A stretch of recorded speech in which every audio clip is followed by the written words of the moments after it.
The string lights above the altar were still flickering when the words that shattered me drifted through the air, sharp enough to freeze me in place. I remember the scent of fresh lilies mixing with cold November wind as my hands trembled against the fabric of my dress, realizing I had just become the punchline in a room full of people who barely knew me. My son's face, once bright with hope, shifted in an instant, and I felt the floor tilt beneath us both. If you're watching this, subscribe and tell me where you're listening from. Moments like this happen in real life far more often than we admit. I didn't know it then, but that was the moment everything started to unravel. Let me show you how it all began. I remember standing there in that crowded hall, the soft glow of the late afternoon sun pouring through the tall windows as everyone waited for the ceremony to begin.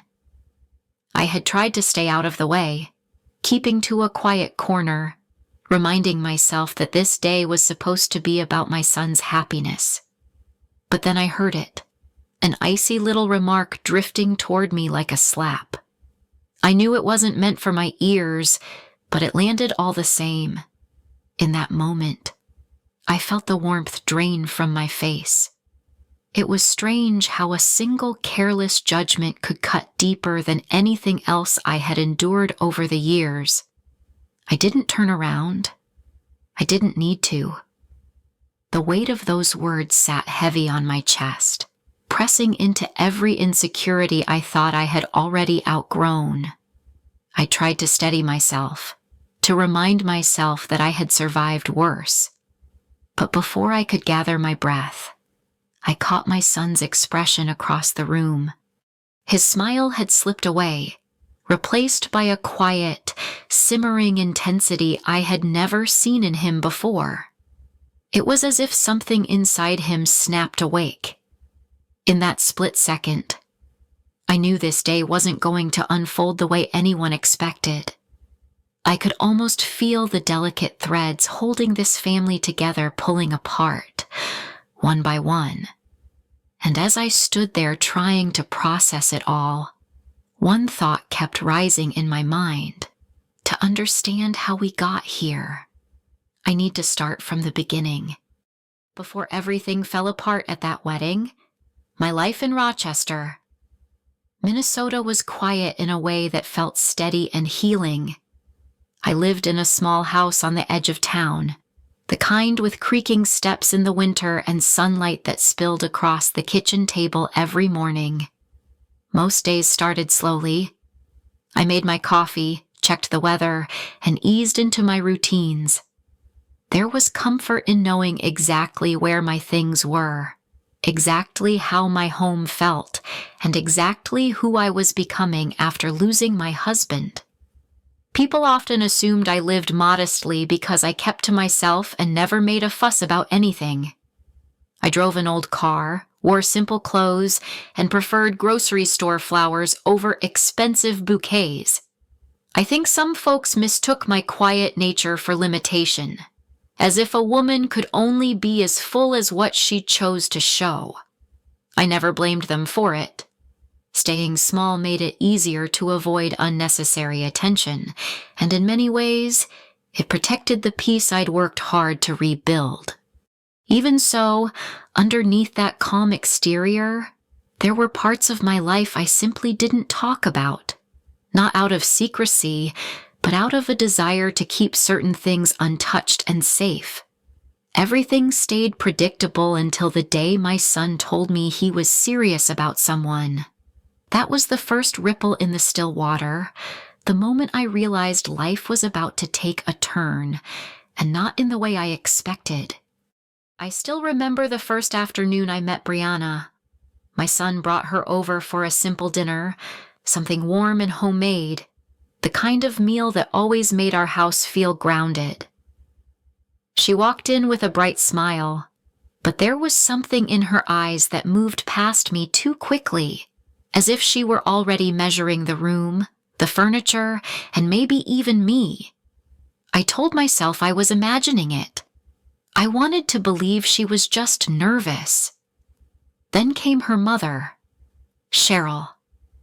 She arrived a week later, stepping into my home with the air of someone touring a place she had no intention of revisiting. I felt her gaze pause on the older cabinets, the worn hardwood floor, the modest decorations that held pieces of my life. There was a flicker in her expression, a polite smile stretched over quiet judgment. She didn't have to say anything for me to understand how she saw me. In her mind, I was the kind of woman she could place into a tidy box, a widow doing her best, but limited, small, someone to be pitied or quietly dismissed. During those early visits, I noticed a pattern. Brianna talked endlessly about image, how things looked, how they were perceived, how appearances shaped opportunity. She carried herself like someone who needed the world to applaud her choices. And whenever the conversation shifted toward family, accomplishments, or plans, I could feel their attention drift away from me entirely, as if my presence added nothing of value. Each moment left a faint scratch on my patience. I felt the tension settle under my skin, a mix of irritation and sadness. But every time I considered speaking up, I stopped myself. My son looked so hopeful around them, so eager to bring two families together, that I swallowed the discomfort and told myself it wasn't worth creating waves over small things. Looking back now, those weren't small things at all. They were the first signs of something deeper, the beginning of a narrative they were building about me without ever asking who I truly was. The shift happened slowly at first, almost quietly enough that I could have convinced myself I was imagining it. When the wedding planning began, Brianna's family slid into the center of every conversation with the confidence of people who believed they were doing everyone a favor. They spoke about venues, menus, and guest lists as if the decisions had already been made long before I arrived in the room. I became something like background furniture, present, but irrelevant. They framed everything as help, little comments wrapped in sweetness, suggestions delivered like gentle corrections. I could feel the sting beneath the surface each time they implied I should be relieved someone else was taking charge, as if a woman like me couldn't possibly contribute anything meaningful. I remember sitting there, hearing them outline what I supposedly could handle and what I probably shouldn't worry about, and feeling a dull ache settle in my chest. They had drawn a picture of me in their minds, a fragile widow scraping by, someone who should be grateful for whatever scraps of consideration they tossed my way. What hurt most wasn't the assumption itself, but how confidently they carried it. They didn't wonder, didn't ask, didn't consider that they might be wrong. In their eyes, I was someone to be managed, not included. And every time I watched my son light up with excitement about his future, I swallowed the humiliation and told myself to endure it for him. I didn't want to taint his happiness with my discomfort, but internally, the pressure kept building. Each exclusion, each polite dismissal, each quiet reminder that I was not part of their world pressed deeper than the last. I could feel myself shrinking in their presence, not because I lacked worth, but because they had decided I did. Still, I stayed silent. I told myself it wasn't the time. I reminded myself that peace was better than confrontation. But life has a way of revealing the truth, whether people are ready for it or not. And the moment I discovered what Brianna's family had been hiding, everything shifted. I reached a point where the weight of their condescension became impossible to brush aside. Every slight, every assumption, every patronizing comment lingered longer than it should have. One evening, After yet another moment where Cheryl treated me like a burden they had to politely tolerate, something shifted in me. I realized I needed to understand who I was really dealing with, not out of spite, but out of self-protection. And, more importantly, to protect my son from tying his future to something unstable. So I started looking deeper. It began with public records, small details anyone could find if they cared enough to look. What surprised me wasn't the information itself, but how quickly the cracks appeared. The Hales business, the one they spoke about with such polished pride, was drowning in overdue loans and shrinking revenue. Their so-called real estate ventures were mortgaged to the edge, properties leveraged again and again just to keep up appearances. Even their personal finances were stretched thin, credit lines maxed out, late fees piling up, accounts opened and closed with worrying frequency. The deeper I went, the more the facade crumbled. Every expensive outing they flaunted, every designer label they wore, every boast about being well-connected suddenly looked like props in a performance they were desperate to keep alive. And all the while, they had treated me as though I were the one living on the edge, the one who needed guidance, the one who should feel grateful for their involvement. What struck me most was the irony. They judged me based on a story they imagined, while their own reality was balancing on a thread. I felt a strange mix of concern and clarity settle over me. I wasn't angry anymore, not in the way I had been. I was awake, and I understood, finally, that their power over the situation only existed because I had allowed it. They had no idea that I was far more secure than they realized, that my life had been built on steady choices and long-term planning. I kept that to myself, but the knowledge changed something in me. And once I saw the truth, the next step became obvious. I needed to protect my son from their instability, from their illusions, from the future they were rushing him into. When I finished piecing together the truth about the Hales, I sat alone in my living room for a long time. The house felt unusually quiet, almost hollow, as if the walls themselves were absorbing everything I had just learned.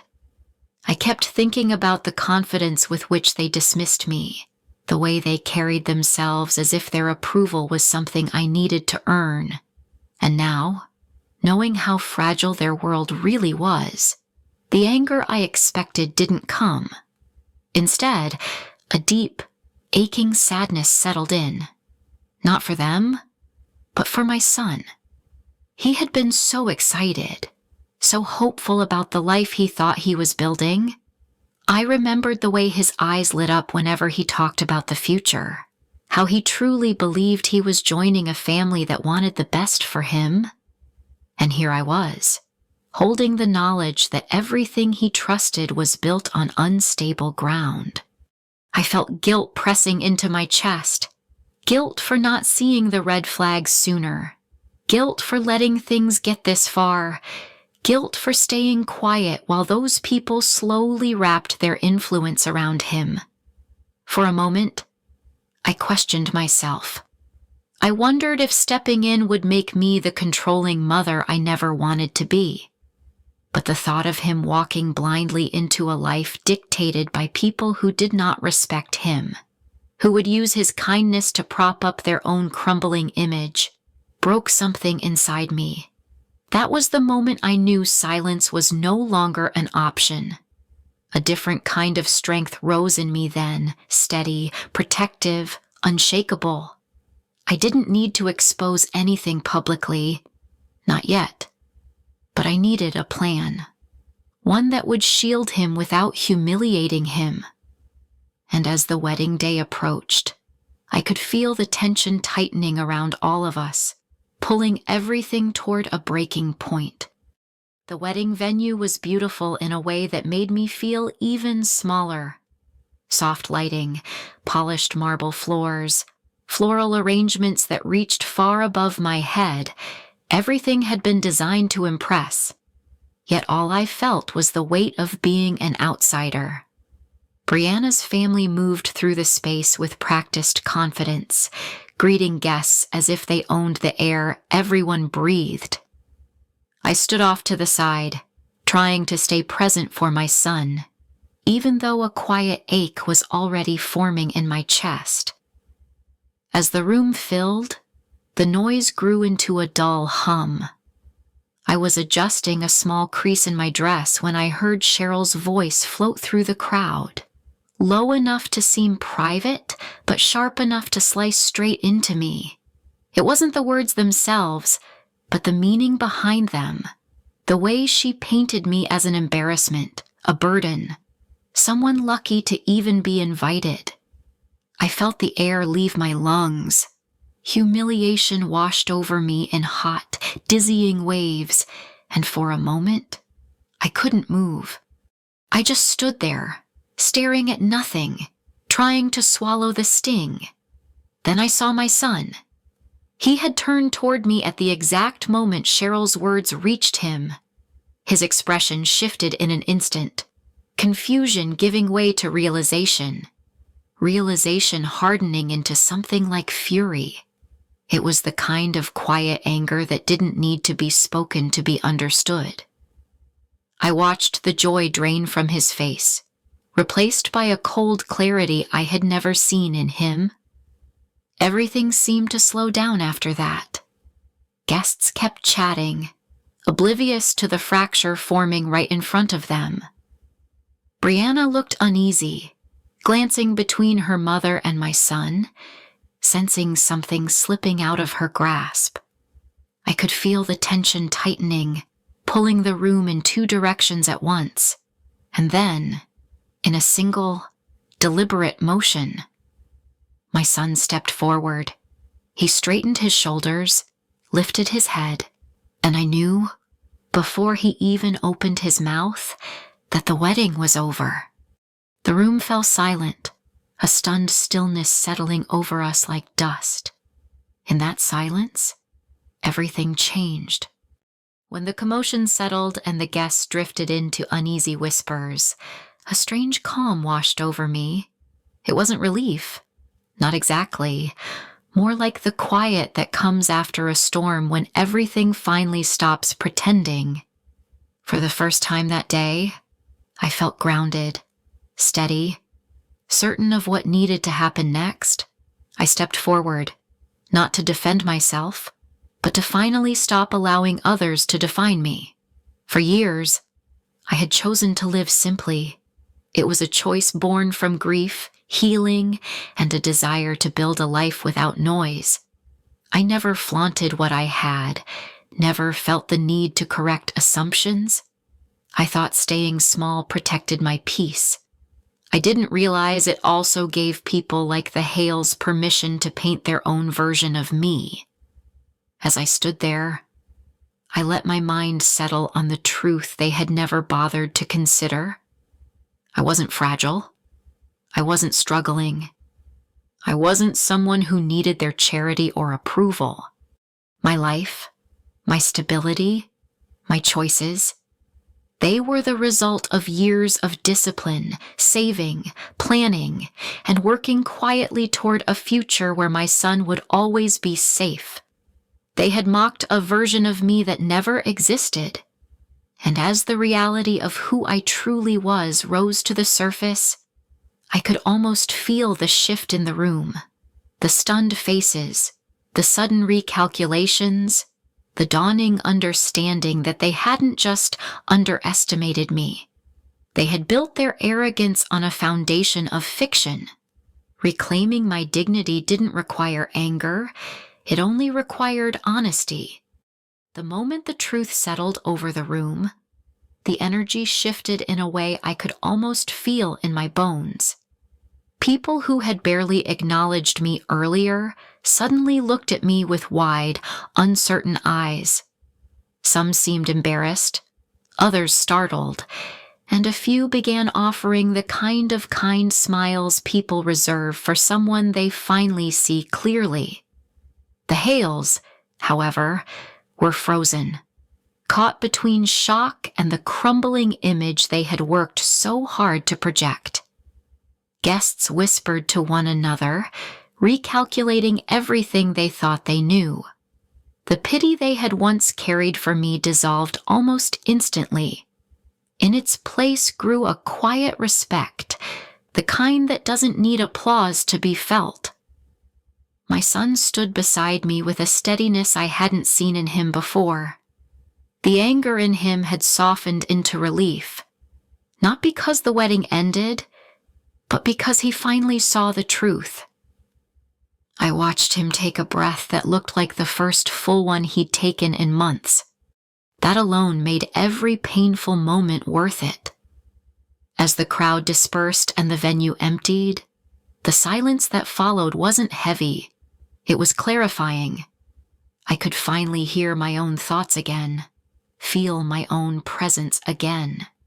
In the quiet days that followed, I found myself replaying everything, not with bitterness, but with a calm understanding I hadn't felt in a long time. Life has a way of stripping away illusions, and sometimes it takes a painful moment to remind you of your own worth. I realized how easily people can mistake silence for weakness, or simplicity for scarcity, and how often we let their assumptions shape the way we move through the world. But I also saw my son step into his own strength. Watching him choose integrity over comfort, truth over appearances, made me prouder than I could ever fully express. We walked away from that day closer, clearer in who we were, and more certain of what we would no longer tolerate. If this experience taught me anything, it's that dignity doesn't need to shout. Sometimes the most powerful thing you can do is stand firmly in who you are, even when others refuse to look past their own expectations. And if you've ever been underestimated, overlooked, or quietly pushed aside, I hope you know you're not alone. Your value isn't determined by who sees it. It's determined by who you choose to be. Have you ever faced something like this? Share your story. I'd truly love to hear it.